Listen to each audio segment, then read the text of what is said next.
Corona ಕುರಿತಾಗಿ ಎಲ್ಲಾ ಸುದ್ದಿಗಳನ್ನ ನಿಮ್ ಮುಂದೆ ಇಡ್ತಾ ಹೋಗ್ತೀನಿ. ಯಾವ ರೀತಿಯಾಗಿ ಕೊರೋನಾ ಆರ್ಭಟಿಸ್ತಾ ಇದೆ ರಾಜ್ಯದಲ್ಲಿ ಅನ್ನೋದು ನಿಮ್ಗೂ ಕೂಡ ಗೊತ್ತಿದೆ. ಅದಕ್ಕೂ ಮುಂಚೆ ಈಗ ಚುನಾವಣಾ ಬ್ರೇಕಿಂಗ್ ಒಂದು ಬರ್ತಾ ಇದೆ. ಏನದು ಬ್ರೇಕಿಂಗ್ ಅನ್ನೋದನ್ನ ತೋರಿಸ್ತಾ ಹೋಗ್ತೀನಿ. ಇದು ನ್ಯೂಸ್ 18 ಕನ್ನಡದ ಬಿಗ್ ಎಕ್ಸ್ಕ್ಲೂಸಿವ್ ಸ್ಟೋರಿ. ಏನು ಎಕ್ಸ್ಕ್ಲೂಸಿವ್ ಸ್ಟೋರಿ? ಬೈ ಎಲೆಕ್ಷನ್ ಸಂದರ್ಭದಲ್ಲಿ ಎಲೆಕ್ಷನ್ ಘೋಷಣೆ ಆಯಿತು. ಇನ್ನೊಂದ್ ಕಡೆ ಕಾಂಗ್ರೆಸ್ನ ಅಭ್ಯರ್ಥಿಗಳನ್ನ ಕೂಡ ಘೋಷಣೆ ಮಾಡಲಾಗಿದೆ. ಇನ್ನ ಬಿಜೆಪಿ ಕೂಡ ಚುನಾವಣಾ ಪ್ರಚಾರದ ಭರಾಟೆಯಲ್ಲಿ ಮುಳುಗಿದೆ. ಈ ಸಂದರ್ಭದಲ್ಲಿ ಏನಪ್ಪಾ ಬಿಗ್ ಬ್ರೇಕಿಂಗ್ ನ್ಯೂಸ್ ಅನ್ನೋದನ್ನ ಹೇಳ್ತಾ ಹೋಗ್ತೀನಿ. ಬೈ ಎಲೆಕ್ಷನ್ ಕಣದಲ್ಲಿನ ಮೆಗಾ ಎಕ್ಸ್ಕ್ಲೂಸಿವ್ ಸುದ್ದಿ. ಸಿಎಂ ಅನ್ನ ಭೇಟಿ ಮಾಡಿದ್ದಾರೆ ಜೆಡಿಎಸ್ನ ಶಾಸಕ, ಸಿಂಧನೂರು ಜೆಡಿಎಸ್ನ ಶಾಸಕರಾಗಿರುವಂತ ವೆಂಕಟರಾವ್ ನಾಡಗೌಡ್ರು ಭೇಟಿಯನ್ನ ಮಾಡಿರುವಂತದ್ದು. ಒಬ್ಬರು ಸಿಎಂ ನ ಭೇಟಿ ಮಾಡೋದೇನ್ ತಪ್ಪಾ ಅಂತ ನೀವು ಕೇಳ್ಬೋದು. ಬಟ್ ಇದು ಎಲೆಕ್ಷನ್ ಟೈಮ್ ನಲ್ಲಿ ಭೇಟಿ ಮಾಡಿರುವಂತದ್ದು ಸಹಜವಾಗಿ ಕುತೂಹಲವನ್ನ ಮೂಡಿಸ್ತಾ ಇದೆ. ಜೆಡಿಎಸ್ ನ ಶಾಸಕ ಭೇಟಿಯನ್ನ ಮಾಡಿರುವಂತದ್ದು. ಮಸ್ಕಿ ಬೈ ಎಲೆಕ್ಷನ್ ಕಣದಲ್ಲಿರುವಂತ ಸಿಎಂ ವಿಜಯೇಂದ್ರ ಇವರಿಬ್ಬರನ್ನು ಕೂಡ ಭೇಟಿ ಮಾಡಿದ್ದಾರೆ. ಮಸ್ಕಿ ಎಲೆಕ್ಷನ್ ಪ್ರಚಾರಕ್ಕೆ ಹೋಗಿದ್ರು ಮುಖ್ಯಮಂತ್ರಿಗಳು. ಇನ್ನು ಒಂದ್ ಕಡೆ ಆ ಒಂದು ಮಸ್ಕಿ ಕ್ಷೇತ್ರದ ಉಸ್ತುವಾರಿಯಾಗಿದ್ದಾರೆ ವಿಜಯೇಂದ್ರ ಅವರು. ಇವರಿಬ್ಬರನ್ನು ಕೂಡ ಭೇಟಿ ಮಾಡಿದ್ದಾರೆ ಶಾಸಕರಾಗಿರುವಂತ ವೆಂಕಟರಾವ್ ನಾಡಗೌಡ. ಸಾಕಷ್ಟು ಕುತೂಹಲವನ್ನ ಕೆರಳಿಸಿದೆ. ನಾಡಗೌಡರು ಮತ್ತೆ ಮುಖ್ಯಮಂತ್ರಿಗಳ ಭೇಟಿ, ಸಿಎಂ ಬಿಎಸ್ವೈ ಮತ್ತೆ ವಿಜೇಂದ್ರ ಹಾಗೂ ಅಭ್ಯರ್ಥಿ ಪ್ರತಾಪ್ ಗೌಡ ಪಾಟೀಲ್ ಕೂಡ ಒಳಗಡೆನೆ ಇದ್ದಾರೆ. ಈ ಸಂದರ್ಭದಲ್ಲಿ ಭೇಟಿಯನ್ನ ಮಾಡಿರುವಂತದ್ದು ಸಾಕಷ್ಟು ಕುತೂಹಲಕ್ಕೆ ಎಡೆ ಮಾಡಿಕೊಟ್ಟಿದೆ. ಸ್ಪೆಷಲಿ ಮಸ್ಕಿ ಕ್ಷೇತ್ರಕ್ಕೆ ನಾವು ಬರೋದಾದ್ರೆ, ಮಸ್ಕಿ ಕ್ಷೇತ್ರದಲ್ಲಿ ಜೆಡಿಎಸ್ ಅಭ್ಯರ್ಥಿ ಹಾಕುತ್ತೋ ಇಲ್ವೋ ಅನ್ನುವಂತ ಒಂದು ಪ್ರಶ್ನೆ ಇದೆ. ಈಗ ಇವರು ಹೋಗುವ ಮುಖಾಂತರ ಏನಾದರೂ ಬಾಹ್ಯ ಬೆಂಬಲವನ್ನು ಅಥವಾ ಇಂಡೈರೆಕ್ಟ್ ಆಗಿ ಬಿಜೆಪಿಗೆ ಸಪೋರ್ಟ್ ಮಾಡುವಂತ ನಿಟ್ಟಿನಲ್ಲಿ ಅವ್ರೇನಾದ್ರೂ ಮಾತುಕತೆಯನ್ನ ನಡೆಸ್ಲಿಕ್ಕೆ ಹೋಗಿದ್ದಾರೋ ಅಥವಾ ಆಪರೇಷನ್ ಕಮಲನ, ಈ ರೀತಿಯಾಗೆಲ್ಲ ಪ್ರಶ್ನೆಗಳು ಎದ್ದಿರುವಂತದ್ದು. ಇದ್ರ ಬಗ್ಗೆ ಮತ್ತಷ್ಟು ಮಾಹಿತಿಯನ್ನ ಪಡ್ಕೊಳ್ಳೋಣ. ನಮ್ಮ ಪ್ರತಿನಿಧಿ ಶರಣಪ್ಪ ಬಾಚಲಾಪುರ ದೂರವಾಣಿ ಸಂಪರ್ಕದಲ್ಲಿದ್ದಾರೆ. ನಮಸ್ಕಾರ ಶರಣಪ್ಪ. ನಮಸ್ತೆ. ಗಮನಿಸ್ತಾ ಇದ್ದೀರಾ ಆಪರೇಷನ್ ಕಮಲ ಅದೆಲ್ಲವೂ ಕೂಡ ಆಗೋಯ್ತು. ಮತ್ತು ಒಂದ್ ಕಡೆ ಇನ್ನೂ ಸಾಕಷ್ಟು ಜನ ಶಾಸಕರು ಬರ್ತಾರೆ ಅಂತೆಲ್ಲ ಹೇಳ್ತಾ ಇದ್ರು ಬಿಜೆಪಿ ನಾಯಕರು. ಈ ಸಂದರ್ಭದಲ್ಲಿ ವೆಂಕಟರಾವ್ ನಾಡಗೌಡ್ರು ಸಿಎಂ ರನ್ನ ಭೇಟಿ ಆಗಿರುವಂತ ಸಹಜವಾಗಿ ಕುತೂಹಲಕ್ಕೆ ಎಡೆ ಮಾಡಿಕೊಟ್ಟಿದೆ. ಏನ್ ಕಾರಣ ಅನ್ಸುತ್ತೆ? ಏನ್ ಉದ್ದೇಶ ಅನ್ಸುತ್ತೆ?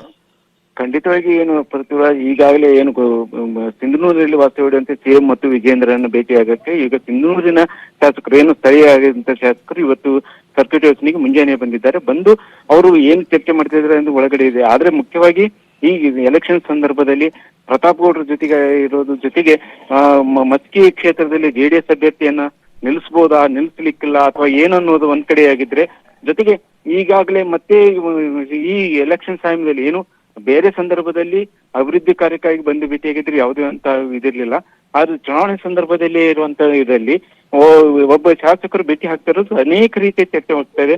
ಅವ್ರೇನು ಮತ್ತೆ ಬಿಜೆಪಿಗೆ ಹೋಗ್ಬೋದಾ ಅಥವಾ ಬೇರೆ ಬೇರೆ ಇದಕ್ಕೆ ಸೇರ್ಕೋಬಹುದಾ ಅಥವಾ ಅವರು ಮಸ್ಕಿಯಲ್ಲಿ ಜೆಡಿಎಸ್ ಕ್ಯಾಂಡಿಡೇಟ್ ಅನ್ನು ನಿಲ್ಲಿಸದೇ ಇರುವಂತ ಇರ್ಬೋದಾ, ಈ ಎಲ್ಲ ಚರ್ಚೆಗಳಾಗಿದೆ.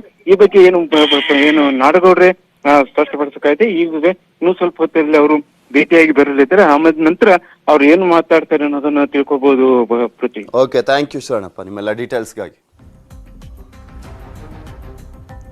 2000 ಗಡಿಯಲ್ಲಿ ಕೊರೋನಾ ಕೇಸ್. ಕರ್ನಾಟಕಕ್ಕೆ ಮತ್ತೆ ಬಿಗ್ ಟೆನ್ಷನ್. 2 ವಾರ ಸೆಮಿ ಲಾಕ್ ಡೌನ್ ಆಗುತ್ತಾ? ಕೊರೋನಾ ಮಾರ್ಚ್ ಮಾರಿ.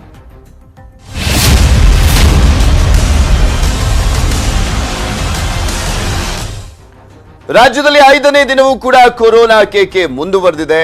1,500ಕ್ಕೂ ಹೆಚ್ಚಿನ ಪ್ರಕರಣ ನಿನ್ನೆನೂ ಕೂಡ ದಾಖಲಾಗಿರುವಂತದ್ದು. ನಿನ್ನೆ ಒಂದೇ ದಿನ ರಾಜ್ಯದಲ್ಲಿ 1798 ಕೇಸ್ಗಳು ದಾಖಲಾಗಿದ್ದಾವೆ. ಹತ್ತತ್ರ 2,000 ಗಡಿಗೆ ಬಂದು ತಲುಪಿದ್ದೇವೆ. ಈಗ 1,500 ಗಡಿಯನ್ನ ಮೀರಿ ಬರ್ತಾ ಇರುವಂತದ್ದು ಈಗ ಪ್ರಕರಣಗಳು. ಅದು ಸತತವಾಗಿ 5ನೇ ದಿನವೂ ಕೂಡ 1000ಕ್ಕೂ ಹೆಚ್ಚಿನ ಪ್ರಕರಣಗಳು ದಾಖಲಾದಂತಾಗಿದೆ ರಾಜ್ಯದಲ್ಲಿ. ಅದು ಸತತ 5ನೇ ದಿನ 1000ಕ್ಕೂ ಹೆಚ್ಚಿನ ಪ್ರಕರಣಗಳು.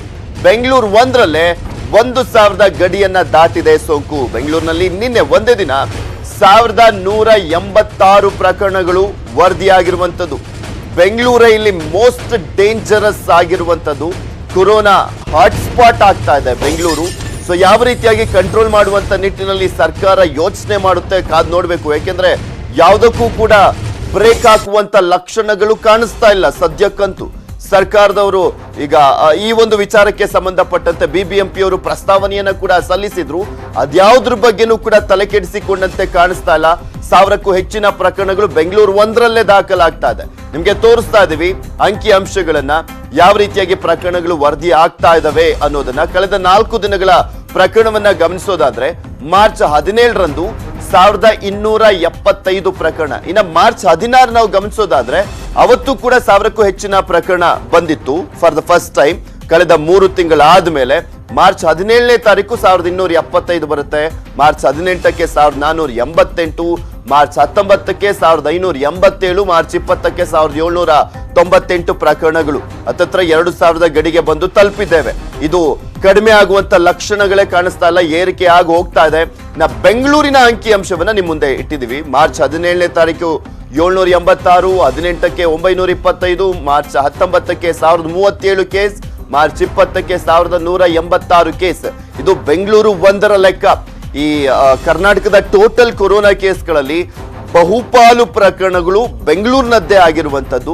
ಯಾಕಂದ್ರೆ ಇಲ್ಲೇ ಅತಿ ಹೆಚ್ಚು ಜನ ಇರುವಂತದ್ದು. ಸೊ ಹೀಗಾಗಿ ಪ್ರಕರಣಗಳು ಕೂಡ ಜಾಸ್ತಿ ಆಗ್ತಾ ಇದಾವೆ. ಬೇರೆ ಬೇರೆ ರಾಜ್ಯದಿಂದ ಕೂಡ ಇಲ್ಲಿಗೆ ಬರ್ತಾ ಇರುವಂತವರ ಸಂಖ್ಯೆ ಪ್ರತಿನಿತ್ಯ ಇದ್ದೇ ಇರುತ್ತೆ.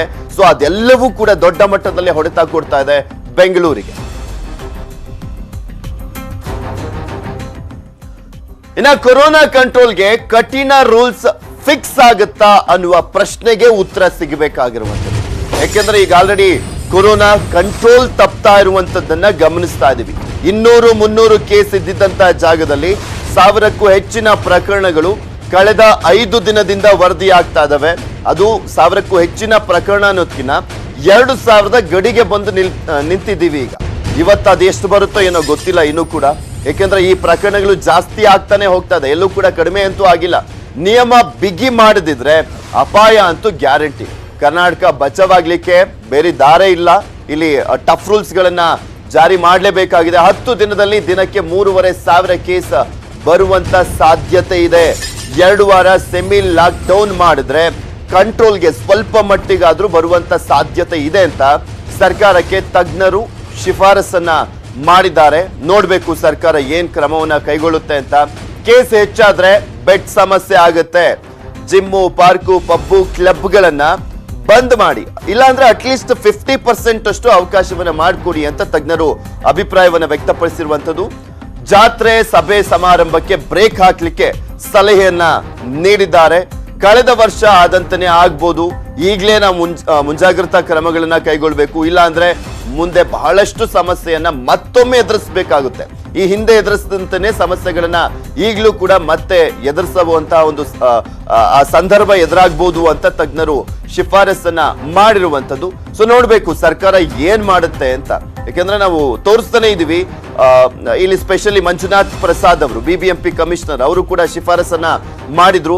ಈ ರೀತಿಯಾಗಿ ಕಂಟ್ರೋಲ್ ಮಾಡಿದ್ರೆ ಮಾತ್ರ ನಾವು ಬೆಂಗಳೂರಿನಲ್ಲಿ ಈ ಪ್ರಕರಣಗಳನ್ನ ಕಡಿಮೆ ಮಾಡುವುದು, ಇಲ್ಲಾಂದ್ರೆ ಸಾಧ್ಯನೇ ಇಲ್ಲ ಅಂತ ಕೆಲವೊಂದು ಪ್ರಮುಖ ಅಂಶಗಳನ್ನ ಮುಂದಿಟ್ಟು ಅವರು ಸರ್ಕಾರಕ್ಕೆ ಪ್ರಸ್ತಾವನೆಯನ್ನ ಸಲ್ಲಿಸಿದ್ರು. ಬೆಂಗಳೂರಲ್ಲಿ 10+ ಹಾಟ್ಸ್ಪಾಟ್. ಯಾವ ಏರಿಯಾಗಳು ಫುಲ್ ಡೇಂಜರ್? ಹಾಟ್ಸ್ಪಾಟ್ಗಳಲ್ಲಿ news 18 reality check. Bengaluru shake.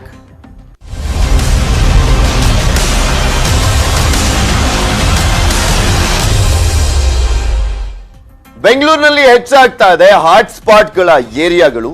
ಬಿಬಿಎಂಪಿಯ 10 ವಾರ್ಡ್ಗಳು ಹಾಟ್ಸ್ಪಾಟ್ಗಳಾಗಿ ಈಗ ಗುರುತಿಸಲಾಗಿದೆ. ಹಾಟ್ಸ್ಪಾಟ್ಗಳ ಮೇಲೆ ಬಿಬಿಎಂಪಿ ನಿಗಾ ಇರಿಸಿದೆ. ಹೊಸಕೇರಹಳ್ಳಿ, ಬಸವನಗುಡಿ, ಕೋಣನಕುಂಟೆ ಇದು ಹಾಟ್ಸ್ಪಾಟ್ ಆಗಿ ಗುರುತಿಸಿಕೊಂಡಿರುವಂತ ಏರಿಯಾಗಳು. ಮಾಸ್ಕ್ ಹಾಕದೆ, ಸಾಮಾಜಿಕ ಅಂತರವನ್ನ ಕಾಪಾಡದೆ ಓಡಾಟ ಅಂತೂ ಬೆಂಗಳೂರಿನಲ್ಲಿ ಮುಂದುವರೆದಿದೆ.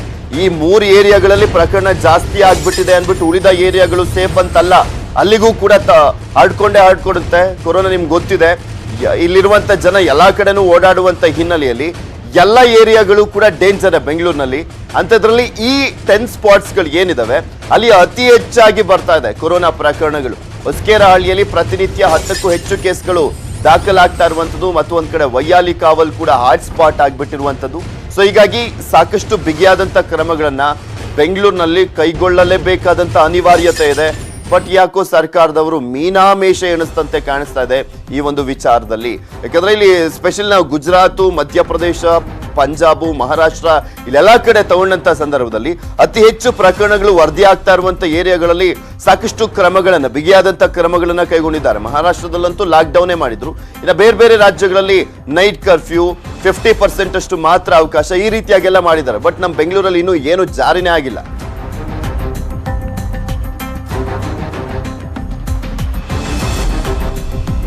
ಕೊರೋನಾ ರಾಜ್ಯದಲ್ಲಿ ಜಾಸ್ತಿ ಪ್ರಕರಣಗಳು ವರದಿ ಆಗ್ತಾ ಇರುವಂತದ್ದು. ಇಡೀ ಬೆಂಗಳೂರೇ ಒಂದು ರೀತಿಯಾಗಿ ಹಾಟ್ಸ್ಪಾಟ್. ಯಾಕೆಂದ್ರೆ 1100ಕ್ಕೂ ಹೆಚ್ಚಿನ ಪ್ರಕರಣಗಳು ದಾಖಲಾಗ್ತಾ ಇರುವಂತ ಹಿನ್ನೆಲೆಯಲ್ಲಿ ಪ್ರತಿಯೊಂದು ಕಡೆನೂ ಕೂಡ ಪ್ರಕರಣಗಳು ವರದಿ ಆಗ್ತಾ ಇರುವಂತ ಹಿನ್ನೆಲೆಯಲ್ಲಿ ಆತಂಕ ಮನೆ ಮಾಡಿದೆ ಬೆಂಗಳೂರಿನಲ್ಲಿ. ಬೆಂಗಳೂರಿನ ಹೊಸಕೆರೆಹಳ್ಳಿಯಲ್ಲಿ ಸಾಕಷ್ಟು ಪ್ರಕರಣಗಳು ವರದಿಯಾಗಿದೆ. ಸೊ ಹೀಗಾಗಿ ಮೇನ್ ಹಾಟ್ಸ್ಪಾಟ್ಗಳು ಕೆಲವನ್ನ ಗುರುತಿಸಿದ್ದಾರೆ ಬಿಬಿಎಂಪಿ ಅವರು.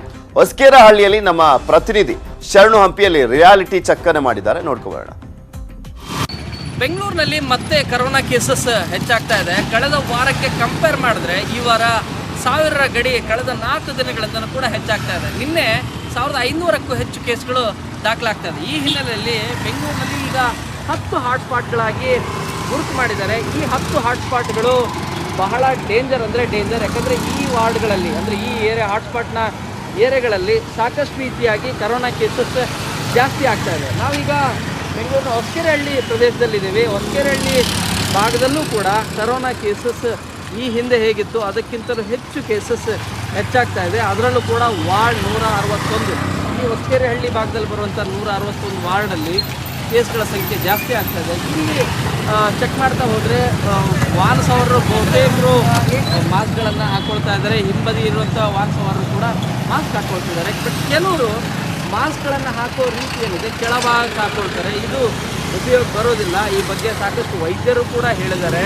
ಆದರೆ ಮಾಸ್ಕ್ಗಳನ್ನು ಕಂಪ್ಲೀಟಾಗಿ ಮುಖಕ್ಕೆ ಮುಟ್ಕೊಳ್ಳೋ ರೀತಿಯಾಗಿ ಮಾಸ್ಕ್ಗಳನ್ನು ಹಾಕ್ಕೊಳ್ತಾ ಇಲ್ಲ. ಯಾಕಂದರೆ ಈಗಾಗಲೇ ಕರೋನಾ 2ನೇ ಅಲೆಯ ಭೀತಿ ಇದೆ. ಈ ಹಿನ್ನೆಲೆಯಲ್ಲಿ ಬಸವನಗುಡಿ ಮುಂಭಾಗದಲ್ಲಿ ಬರುವಂಥ ಹೊಸಕೆರೆಹಳ್ಳಿ ಈ ಪ್ರದೇಶದಲ್ಲೂ ಕೂಡ ಕರೋನಾ ಕೇಸಸ್ ಹೆಚ್ಚಾಗ್ತಾ ಇದೆ. ಈ ಹಾಟ್ಸ್ಪಾಟ್ ಇರೋದ್ರಿಂದ ಇಲ್ಲಿ ಅತಿ ಹೆಚ್ಚು ಜಾಗರೂಕರಾಗಿರ್ಬೇಕು ಇಲ್ಲಿಯ ಸ್ಥಳೀಯ ನಿವಾಸಿಗಳು ಮತ್ತು ಹೊರಭಾಗದಿಂದ ಬರೋರು ಕೂಡ ಹೆಚ್ಚು ಜಾಗರೂಕತೆಯನ್ನು ವಹಿಸಬೇಕು. ಕರೋನಾ ಮಾರ್ಗಸೂಚಿಗಳನ್ನು ಕಟ್ಟುನಿಟ್ಟಾಗಿ ಪಾಲಿಸಬೇಕಾಗಿದೆ.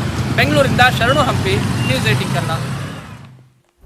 ಬೆಂಗಳೂರಿನ ಪ್ರಮುಖ 10 ಹಾಟ್ಸ್ಪಾಟ್ಗಳಲ್ಲಿ ಬಸವನಗುಡಿ ಕೂಡ ಒಂದು. ಅಲ್ಲಿ ಯಾವ ರೀತಿಯಾಗಿದೆ ಪರಿಸ್ಥಿತಿ ಅನ್ನೋದ್ರ ಬಗ್ಗೆ ನಮ್ಮ ಪ್ರತಿನಿಧಿ ಮೆಗಾ ರಿಯಾಲಿಟಿ ಚೆಕ್ ಅನ್ನ ಮಾಡಿದ್ದಾರೆ, ನೋಡ್ಕೊಂಡು. ಸಿಲಿಕಾನ್ ಸಿಟಿ ಬೆಂಗಳೂರಿನಲ್ಲಿ ಕರೋನಾ ಕೇಸಸ್ ಹೆಚ್ಚಾಗ್ತಾ ಇದೆ. ಕಳೆದ ವಾರಕ್ಕೆ ಕಂಪೇರ್ ಮಾಡಿದ್ರೆ ಈ ವಾರ ಪ್ರತಿದಿನ ಬೆಂಗಳೂರಿನಲ್ಲಿ 1000ಕ್ಕೂ ಹೆಚ್ಚು ಕೇಸಸ್ ಜಾಸ್ತಿ ಆಗ್ತಾ ಇದೆ. ಅದರಲ್ಲೂ ಕೂಡ 10 ಹಾಟ್ಸ್ಪಾಟ್ಗಳಂತೇಳಿ ಬಿಬಿಎಂಪಿನೇ ಗುರುಸ್ತಾ ಇದೆ. ಆ 10 ಹಾಟ್ಸ್ಪಾಟ್ಗಳಲ್ಲಿ ಬಸವನಗುಡಿನೂ ಕೂಡ ಒಂದು. ಬಸವನಗುಡಿಯಲ್ಲಿರುವಂಥ ವಾರ್ಡ್ ನಂಬರ್ 27ರಲ್ಲಿ ಅತಿ ಹೆಚ್ಚು ಕೇಸ್ ದಾಖಲಾಗ್ತಾ ಇದೆ. ಪ್ರತಿದಿನ 1ರಿಂದ 40 ಕೇಸ್ವರೆಗೂ ದಾಖಲಾಗ್ತಿದೆ ಅನ್ನುವಂಥ ಮಾಹಿತಿ ಇದೆ. ಇದು ಸೇರಿದಂತೆ ಬೇರೆ ಬೇರೆ ವಾರ್ಡ್ಗಳಲ್ಲಿ ಒಟ್ಟು 10 ಏರಿಯಾಗಳನ್ನು ಹಾಟ್ಸ್ಪಾಟ್ ಆಗಿ ಗುರುತು ಮಾಡಿರೋದು. ಈಗ ಬಸವನಗುಡಿಯಲ್ಲಿ ಯಾವ ರೀತಿ ಅಂದರೆ ಕಾಲೇಜು ವಿದ್ಯಾರ್ಥಿನಿಯರು ಕೆಲವರು ಇನ್ನೂ ಮಾಸ್ಕ್ ಹಾಕ್ಕೊಳ್ಳಿಕ್ಕೆ ಕಂಪ್ಲೀಟಾಗಿ ಹಾಕ್ಕೊಳ್ಳಿಕ್ಕೆ ಹೆಸಿಟೇಟ್ ಮಾಡ್ತಿರುವಂಥ ದೃಶ್ಯಗಳು ಕಂಡು ಬರ್ತಾ ಇದೆ. ಇನ್ನು ಹೊರತುಪಡಿಸಿದಂತೆ ವಾಹನ ಸವಾರರು ಮಾಸ್ಕ್ಗಳನ್ನು ಹಾಕ್ಕೊಳ್ತಾ ಇದ್ದಾರೆ. ಇನ್ನು ಕೆಲವರು ಇಬ್ಬರಿದ್ರೂ ಕೂಡ ಮಾಸ್ಕ್ ಹಾಕ್ಕೊಳ್ತಾ ಇಲ್ಲ. ಕೆಳಭಾಗಕ್ಕೆ ಮಾಸ್ಕ್ಗಳನ್ನು ಹಾಕ್ಕೊಂಡಿರೋಂಥ ದೃಶ್ಯಗಳು ಕೂಡ ಕಂಡು ಬರ್ತದೆ. ಯಾಕಂದರೆ ಇಲ್ಲಿ ಖಾಸಗಿ ಶಾಲೆ ಕಾಲೇಜಿಗೆ ಹಿಡಿಕೇಳಿ ಫೇಮಸ್ ಬಸವನಗುಡಿ. ಈ ಪ್ರದೇಶದಲ್ಲಿ ಇರುವವರು ತುಂಬ ಜಾಗರೂಕತೆಯಿಂದ ಇರಬೇಕು. ಈಗಾಗಲೇ BBMP ಕಮಿಷನರ್ ಮಂಜುನಾಥ್ ಪ್ರಸಾದ್ ಅವರು ಕೂಡ ಮಾಹಿತಿಯನ್ನು ನೀಡಿದ್ದಾರೆ, ಸೂಚನೆಯನ್ನು ನೀಡಿದ್ದಾರೆ. ಕರೋನಾ ಕೇಸಸ್ ಜಾಸ್ತಿ ಆಗ್ತಾ ಇದೆ, ದಯಮಾಡಿ ಎಲ್ಲರೂ ಕೂಡ ಮಾರ್ಗಸೂಚಿಯನ್ನು ಪಾಲನೆ ಮಾಡಿ ಅಂತಲೂ ಕೂಡ ಹೇಳಿದ್ದಾರೆ. ಬೆಂಗಳೂರಿಂದ ಕ್ಯಾಮರಾ ಪರ್ಸನ್ ಶರಣು ಹಂಪಿ, ನ್ಯೂಸ್ 18 ಕನ್ನಡ. ಬೆಂಗಳೂರಿನಲ್ಲೂ ಕೂಡ ಪ್ರಕರಣಗಳು ಜಾಸ್ತಿ ಯಾವ ರೀತಿಯಾಗಿ ಆಗ್ತಾ ಇದೆ ನಿಮ್ಗೆ ಗೊತ್ತಿದೆ. ಇನ್ನ ಬೆಂಗಳೂರಿನ ಗಡಿ ಭಾಗದಲ್ಲಿ ತಪಾಸಣೆಯನ್ನ ಏನಾದ್ರೂ ಮಾಡ್ತಾ ಇದಾರಾ ಅದನ್ನ ತೋರಿಸ್ತೀವಿ ರಿಯಾಲಿಟಿ ಚೆಕ್ ನಲ್ಲಿ. ಹತ್ತಿ ಬೆಲೆ ಗಡಿ ಭಾಗದಿಂದ ನುಗ್ಗಿ ಬರ್ತಾನೇ ಇದ್ದಾರೆ ಜನ ಬೇರೆ ರಾಜ್ಯದಿಂದ. ಹತ್ತಿ ಬೆಲೆ ಗಡಿ ಭಾಗ ಅಂದ್ರೆ ತಮಿಳುನಾಡಕ್ಕೆ ಆ ಒಂದು ಗಡಿ ಭಾಗಿಗೆ ಹೊಂದಿಕೊಂಡಿರುವಂತದ್ದು. ಇಲ್ಲಿ ಸಾಕಷ್ಟು ಜನ ಬರ್ತಾನೆ ಇದ್ದಾರೆ, ಯಾವುದೇ ರೀತಿಯಾದಂತ ತಪಾಸಣೆ ಆಗ್ತಾ ಇಲ್ಲ. ಮಹಾರಾಷ್ಟ್ರ ಮತ್ತೆ ಕೇರಳ ಗಡಿ ಅಲ್ಲಿ ಮಾತ್ರ ಸಾಕಷ್ಟು ಕ್ರಮವನ್ನ ಕೈಗೊಂಡಿದ್ದೀವಿ ಅಂತ ಹೇಳ್ತಾರೆ ಸರ್ಕಾರದವರು. ಬಟ್ ಇಂತಹ ಗಡಿ ಪ್ರದೇಶದಲ್ಲೂ ಕೂಡ ಕ್ರಮವನ್ನ ಕೈಗೊಳ್ಳಬೇಕಾಗಿದೆ. ಯಾವುದೇ ರಾಜ್ಯದ ಗಡಿ ಪ್ರದೇಶ ಆಗ್ಲಿ ಪ್ರತಿಯೊಂದು ಕಡೆನೂ ಕೂಡ ಸ್ಟ್ರಿಕ್ಟ್ ರೂಲ್ಸ್ ಗಳನ್ನ ಮಾಡಬೇಕು, ಇಲ್ಲಾಂದ್ರೆ ಕಷ್ಟ. ಪರೀಕ್ಷೆ ಇಲ್ಲದೆ ಒಳ ನುಗ್ತಾನೇ ಇದ್ದಾರೆ ಹೊರ ರಾಜ್ಯದವರು. ತಮಿಳುನಾಡಿನಿಂದ ಬೇಕಾಬಿಟ್ಟಿ ಜನ ಬರ್ತಾ ಇರುವಂತದ್ದು. ಕಡ್ಡಾಯ ತಪಾಸಣೆಗೆ ಸಾರ್ವಜನಿಕರು ಒತ್ತಾಯವನ್ನ ಮಾಡ್ತಾ ಇದ್ದಾರೆ. ಯಾಕಂದ್ರೆ ತಮಿಳುನಾಡಿನಲ್ಲೂ ಕೂಡ ಪ್ರಕರಣಗಳು ಜಾಸ್ತಿ ಆಗ್ತಾ ಇದಾವೆ. ನಮ್ಮ ರಾಜ್ಯದಂತೆ ತಮಿಳುನಾಡಿನಲ್ಲೂ ಕೂಡ ಪ್ರಕರಣಗಳು ಜಾಸ್ತಿ ಆಗ್ತಾ ಇರುವಂತದ್ದು. ಬರೀ ಮಹಾರಾಷ್ಟ್ರದಿಂದ ಬಂದವರಿಂದ ಮಾತ್ರ ನೆಗೆಟಿವ್ ರಿಪೋರ್ಟ್, ಕೇರಳದಿಂದ ಬರ್ತಾ ಇರುವಂತವರಿಂದ ಮಾತ್ರ ನೆಗೆಟಿವ್ ರಿಪೋರ್ಟ್ ಅನ್ನ ಪಡ್ಕೊಳ್ತಾ ಇದ್ರೆ ಸಾಲ್ದು. ತಮಿಳುನಾಡು ಆಗಿರ್ಬೋದು, ಗೋವಾ ಆಗಿರ್ಬೋದು, ಇನ್ನ ಬೇರೆ ಯಾವುದೇ ರಾಜ್ಯದಿಂದ ಬರ್ತಾ ಇರುವಂತವರಾಗಿರ್ಬೋದು, ಅವರೆಲ್ಲರನ್ನೂ ಕೂಡ ಅವರು ರಾಜ್ಯದ ಗಡಿ ಒಳಗಡೆ ಬರುವಂತ ಸಂದರ್ಭದಲ್ಲಿ ನೆಗೆಟಿವ್ ರಿಪೋರ್ಟ್ ಅನ್ನ ತಂದ್ರೆ ಒಳ್ಳೇದು. ಇಲ್ಲ ಅಂದ್ರೆ ಕಷ್ಟ. ನಮ್ಮ ರಾಜ್ಯಕ್ಕೆ ಹೆಂಗ್ ಬೇಕಾದ್ರೂ ಕೊರೋನಾ ಹರಡ್ಕೊಳ್ಬಹುದು. ಗೌರ್ಮೆಂಟ್ ಕೇರ್ಲೆಸ್ ತಗೊಂತಾ ಇದೆ. ಅಲ್ಲಿಂದ ಬರ್ತಾ ಇದ್ದಾರೆ. ಇವಾಗ ತಮಿಳ್ನಾಡು, ಕರ್ನಾಟಕ ಟೂರಿಸ್ಟ್ ಪ್ಲೇಸ್ ಜಾಸ್ತಿ, ಕೇರಳದಿಂದ ಎಲ್ಲ ಬರ್ತಾ ಇದ್ದಾರೆ, ಕೇರ್ಲೆಸ್ ಮಾಡ್ಕೊತಾ ಇದ್ದಾರೆ. ಅಲ್ಲಿ ಇವಾಗ ಕರ್ನಾಟಕದಲ್ಲಿ ಸ್ಪ್ರೆಡ್ ಜಾಸ್ತಿ ಆಗ್ತಾ ಇದೆ 3 ದಿವಸದಿಂದ. ಇವಾಗ ಎಲ್ಲರಿಗೂ ಸ್ಪ್ರೆಡ್ ಆಯಿತು ಅಂದರೆ ಆಮೇಲೆ ಮತ್ತೆ ಲಾಕ್ಡೌನ್ ಅದು ಇದು ಮಾಡ್ತಾರೆ. ಅದೇ ಫಸ್ಟೇ ಎಲ್ಲ ಪ್ರಿಸ್ಪೆನ್ಸ್ ತಗೊಂಡ್ರೆ ಮುಂದೆ ಏನಾರು ಇದಾಗ್ಬೋದು ಅಂತ. ತಮಿಳ್ನಾಡು ಪಕ್ಕದಲ್ಲೇ ಇದೆಯಲ್ಲ ಸರ್, ಯಾರು ಬರ್ತಾ ಇದ್ದಾರೆ, ಯಾರು ಹೋಗ್ತಾ ಇದ್ದಾರೆ, ಎಲ್ಲ ತಮಿಳ್ನಾಡು ಗಾಡಿಗಳೇ ಬೇಜಾನಿದ್ದಾವೆ. ಚೆಕ್ ಮಾಡ್ಕೊಳ್ಳಿ. ಒಬ್ಬರು ಕೊರೋನಾ ಟೆಸ್ಟ್ ಇಲ್ಲ, ಏನೂ ಇಲ್ಲ. ಆಟೋಮೆಟಿಕ್ ಅವ್ರ ಪಾಡಿಗೆ ಅವ್ರು ಬರ್ತಾರೆ, ಹೋಗ್ತಾ ಇರ್ತಾರೆ. ಯಾರು ಕೊರೋನಾ ಇದೆ ಏನಿದೆ ಅಂತ ಗೊತ್ತಾಗೋದು ಇಲ್ಲ, ಜನರಿಗೂ ಗೊತ್ತಾಗಲ್ಲ. ಆಟೋಮೆಟಿಕ್ ಎಲ್ಲ ಪಾಸ್ ಆಗ್ತಾ ಇರ್ತಾರೆ. ನಾರ್ಮಲ್ ಹೆಂಗಿದೆ ಹಂಗೆ ಇದೆ. ಒಬ್ಬರು ಟೆಸ್ಟ್ ಮಾಡಲ್ಲ, ಏನಿಲ್ಲ. ಟೆಸ್ಟ್ ಮಾಡಬೇಕು, ಕಂಪಲ್ಸರಿ ಅಲ್ಲ ಸರ್. ಎಲ್ಲ ಕಡೆ ಕೇರಳದಲ್ಲೂ ಚೆಕ್ ಮಾಡ್ತಾರೆ, ಮುಂಬೈಯಲ್ಲೂ ಚೆಕ್ ಮಾಡಿ ಒಳಗಡೆ ಬಿಡೋದು. ಎಲ್ಲ ಕಡೆನೂ ಚೆಕ್ ಮಾಡೇ ಮಾಡ್ತಾರೆ. ಕರ್ನಾಟಕದಲ್ಲಿ ಯಾಕೆ ಚೆಕ್ ಮಾಡ್ತಾ ಇಲ್ಲ? ಇದೇ ಬಾರ್ಡ್ರಲ್ಲಿ ಯಾಕೆ ಚೆಕ್ ಮಾಡ್ತಾ ಇಲ್ಲ? ಮಹಾರಾಷ್ಟ್ರ ಆಮೇಲೆ ಕೇರಳ ಈ ಕಡೆ ಕರೋನಾ 2ನೇ ಅಭಾರ್ಯಂತ ಬರ್ತಾ ಇದೆ. ಬಟ್ ಇವಾಗ ಈ ಕಡೆ ತಮಿಳ್ನಾಡಲ್ಲಿ ಇರೋದು ಕಮ್ಮಿನೇ. ಆದರೆ ಇವಾಗಿಂದನೇ ಇವಾಗ ಏನಾಯ್ತೋ, ಇವಾಗ ಸರ್ಕಾರ ಆಗಲಿ ಅದಕ್ಕೆ ಸಂಬಂಧಪಟ್ಟಂಥ ಅಧಿಕಾರಿಗಳಾಗಲಿ ಅದನ್ನು ಏನಿದೆ ನೋಡಿ ಪರಿಶೀಲನೆ ಮಾಡಿ ಇಲ್ಲಿ ಬರೋವಂಥ, ಇವಾಗ ಅದರ್ ಸ್ಟೇಟಿಂದ ಬರೋಂಥವ್ರು ನಮ್ಮ ಕರ್ನಾಟಕದ ಒಳಗಡೆ ಬರೋಂಥದ್ದು ಗಾಡಿಗಳನ್ನಾಗಲಿ ಬೇರೆಯವ್ರನ್ನಾಗಲಿ ತಪಾಸಣೆ ಮಾಡಿ ಒಳಗಡೆ ಬಿಟ್ಟರೆ ಏನಾಗುತ್ತೆ ಪ್ರಕರಣಗಳು ಜಾಸ್ತಿ ಆಗ್ತಾ ಇರುವಂತ ಸಂದರ್ಭದಲ್ಲಿ ಈ ರಾಜ್ಯ ಸರ್ಕಾರ ಸಾಕಷ್ಟು ಟಫ್ ರೂಲ್ಸ್ ಗಳನ್ನ ಜಾರಿ ಮಾಡಬೇಕು. ಅದಂತೂ ಮಾಡ್ತಾ ಇಲ್ಲ. ಅಟ್ಲೀಸ್ಟ್ ಸಮಾವೇಶಗಳಿಗಾದ್ರೂ ಬ್ರೇಕ್ ಹಾಕ್ಬೇಕು. ಅದು ಕೂಡ ಆಗ್ತಾ ಇಲ್ಲ. ಇವ್ರಿಗೆ ಜನರ ಆರೋಗ್ಯ ಅದ್ಯಾವುದು ಕೂಡ ಮುಖ್ಯ ಅಲ್ಲ. ಚುನಾವಣೆಯಲ್ಲಿ ಗೆಲ್ಬೇಕಷ್ಟೇ. ನಮ್ಮ ಪಕ್ಷದ ಅಭ್ಯರ್ಥಿ ಗೆಲ್ಬೇಕು, ಏನಾದ್ರೂ ಮಾಡೋಣ, ಒಟ್ನಲ್ಲಿ ಗೆಲ್ಬೇಕು ಅಷ್ಟೇ. ಎಲ್ಲಾ ಪಕ್ಷಗಳ ಮೆಂಟಾಲಿಟಿ ಹಿಂಗೆ ಆಗಿರೋದು. ರೂಲ್ಸ್ ಮಾಡುವಂತ ಸರ್ಕಾರದಿಂದಲೇ ರೂಲ್ಸ್ ಬ್ರೇಕ್ ಮಾಡ್ಲಾಗ್ತಾ ಇದೆ. ಎಲೆಕ್ಷನ್ಗೆ ಕೊರೋನಾ ನಿಯಮ ಅಪ್ಲೈ ಆಗಲ್ಲ ಅಂತ ಹೇಳಿದ್ದಾರೆ ಮುಖ್ಯಮಂತ್ರಿಗಳು. ಅವಾಗ ಮಾತ್ರ ಬರಲ್ಲ. ಚುನಾವಣಾ ಪ್ರಚಾರದಲ್ಲಿ ಕೊರೋನಾ ಎಲ್ಲ ಬರಲ್ಲ. ಬರೀ ಮದುವೆ ಟೈಮಲ್ಲಿ ಮಾತ್ರ ಬರುತ್ತೆ, ಜಾತ್ರೆ ಟೈಮಲ್ಲಿ ಮಾತ್ರ ಬರುತ್ತೆ. ಈ ರೀತಿಯಾಗಿ ಹೇಳ್ದಂಗಿದೆ ಮುಖ್ಯಮಂತ್ರಿಗಳು. ಸಮಾವೇಶಕ್ಕೆ ಯಾವುದಕ್ಕೂ ಕೂಡ ಬ್ರೇಕ್ ಇಲ್ಲ, ಅದಕ್ಕೆ ಯಾವುದೇ ರೀತಿಯಾದಂತ ಮಿತಿನೂ ಇಲ್ವಂತೆ. ಕೊರೋನಾ ಬಗ್ಗೆ ಅಂತರವನ್ನು ಕಾಯ್ಕೊಳ್ಬೇಕು, ಮಾಸ್ಕ್ ಹಾಕ್ಕೋಬೇಕು, ಎಚ್ಚರಿಕೆಯನ್ನು ವಹಿಸಬೇಕು.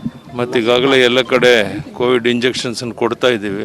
ತಗೊಂಡು ಆರೋಗ್ಯವಂತರಾಗಿರಬೇಕು. ಇಲ್ಲ ಹೊರಗಡೆ ಚುನಾವಣೆ ಹೊರಗಡೆ ಯಾವುದೇ ಮಾನದಂಡ ಇಲ್ಲ. 4 ಕಡೆ ಒಳಗಡೆ ಮಾಡಿದಾಗ ಮಾತ್ರ ಮಾನದಂಡ. ಯಾಕೆಂದರೆ ಪ್ರಧಾನಿ ನರೇಂದ್ರ ಮೋದಿ ಅವರೇ ಲಕ್ಷಗಟ್ಟಲೆ ಜನರನ್ನು ಉದ್ದೇಶಿಸಿ ಮಾತನಾಡ್ತಾರೆ. ಕೇಳಿಸ್ಕೊಂಡ್ರಲ್ಲ, ಪ್ರಧಾನಮಂತ್ರಿ ನರೇಂದ್ರ ಮೋದಿ ಅವರೇ ಲಕ್ಷಗಟ್ಟಲೆ ಜನರನ್ನು ಉದ್ದೇಶಿಸಿ ಮಾತನಾಡ್ತಾರೆ. ಅಂದ್ರೆ ಅವರು ತಪ್ಪು ಮಾಡ್ತಾ ಇದ್ದಾರೆ ಅನ್ನೋ ರೀತಿಲಿ ಹೇಳಿದ್ರು ಮುಖ್ಯಮಂತ್ರಿಗಳು. ಇನ್ನು ಈ 4 ದೃಶ್ಯಗಳನ್ನು ತೋರಿಸ್ತೀವಿ ನೋಡಿ. ಸಿಎಂ ಹೋದ ಕಡೆಯಲ್ಲೆಲ್ಲ ಅದ್ದೂರಿ ಸ್ವಾಗತ. ಶಾರೀರಿಕ ಅಂತರನ ಹಂಗಂದ್ರೆ ಏನು ಅಂತ ಕೇಳಬೇಕು. ಇವನ್ನೆಲ್ಲ ನೋಡ್ತಾ ಇದ್ರೆ ಮಸ್ಕಿಯಲ್ಲಿ ವಿಜೇಂದ್ರ ಹೋದಾಗ್ಲೂ ಕೂಡ ಅದೇ ಕತೆ. ನಿನ್ನೆ ಚುನಾವಣಾ ಸಭೆಯಲ್ಲಿ ಜನ ಜಾತ್ರೆ ಸೇರಿತ್ತು. ಕಂದಾಯ ಸಚಿವ ಅಶೋಕ್ ಹುಬ್ಬಳ್ಳಿಯಲ್ಲಿ ಗ್ರಾಮ ವಾಸ್ತವ್ಯವನ್ನ ಮಾಡಿದ್ರು. ಆ ಟೈಮ್ನಲ್ಲೂ ಕೂಡ ಅಷ್ಟೇ ಜಾತ್ರೆ ಫುಲ್ಲು. ಶಾರೀರಿಕ ಅಂತರ ಅನ್ನುವಂಥದ್ನೆಲ್ಲ ಪ್ರಶ್ನೆ ಮಾಡಬೇಕು. ಶಾರೀರಿಕ ಅಂತರ ಅಂದ್ರೆ ಏನು ಅಂತ ಕೇಳ್ಬೇಕು ಇವ್ರನ್ನೆಲ್ಲ. ಹಂಗಂದ್ರೆ ಏನು ಅಂತ ಹೇಳ್ಬಿಡ್ತಾರೇನಪ್ಪ ಪ್ರಶ್ನೆಯನ್ನ ಮಾಡ್ಬಿಟ್ರೆ. ನೋಡಿ, ಗಮನಿಸ್ತಾ ಇದ್ದೀರಾ ನೀವು ಕೂಡ ದೃಶ್ಯಾವಳಿಗಳಲ್ಲಿ ಯಾವ ರೀತಿಯಾಗಿ ಜನ ಜಾತ್ರೆ ಸೇರಿಸ್ಬಿಟ್ಟಿದ್ದಾರೆ. ಇವ್ರಿನ್ ಯಾವ ಲೆವೆಲ್ಗೆ ಕಂಟ್ರೋಲ್ ಮಾಡ್ಬೋದು, ಯಾವ ಲೆವೆಲ್ಗೆ ಟಫ್ ರೂಲ್ಸ್ ಗಳನ್ನ ಜಾರಿ ಮಾಡ್ಬೋದು ಹೇಳ್ತಾರೆ. ಟಫ್ ರೂಲ್ಸ್, ಜನರೆಲ್ಲರೂ ಕೂಡ ಮಾಸ್ಕ್ ಅನ್ನ ಹಾಕೊಳ್ಳಿ, ಸಾಮಾಜಿಕ ಅಂತರವನ್ನ ಕಾಪಾಡ್ಕೊಳ್ಳಿ, ಸ್ವಚ್ಛತೆಯನ್ನ ಕಾಪಾಡ್ಕೊಳ್ಳಿ. ಬರೀ ಬಾಯಿ ಮಾತಿಗೆ ಅಷ್ಟೇ ಸೀಮಿತ. ಇವ್ರು ಯಾರು ಕೂಡ ಫಾಲೋ ಮಾಡಲ್ಲ. ಬಟ್ ಇನ್ನೆಲ್ಲದನ್ನು ಕೂಡ ಸಾರ್ವಜನಿಕರು ಫಾಲೋ ಮಾಡಬೇಕು. ಬಟ್ ನಮ್ಮ ಆರೋಗ್ಯದ ದೃಷ್ಟಿಯಿಂದ ನಾವು ಅದನ್ನ ಫಾಲೋ ಮಾಡೋಣ. ಯಾಕೆಂದ್ರೆ ಇವ್ರು ಹೇಳೋದೇ ಒಂದು, ಮಾಡೋದೇ ಒಂದು. ಇವ್ರು ಒಟ್ಟಿನಲ್ಲಿ ಜನರನ್ನ ಮಾತ್ರ ತೊಂದರೆಗಂತೂ ತಳ್ಳೋದ್ರಲ್ಲಿ ನೋ ಡೌಟ್. ಈ ರೀತಿಯಾಗಿ ಎಲ್ಲ ಮಾಡ್ಕೊಂಡು ಸಮಾವೇಶಗಳನ್ನೆಲ್ಲ ಮಾಡ್ಕೊಂಡು ಜನರನ್ನ ಸಮಸ್ಯೆಗೆ ದೂಡ್ತಾರೆ.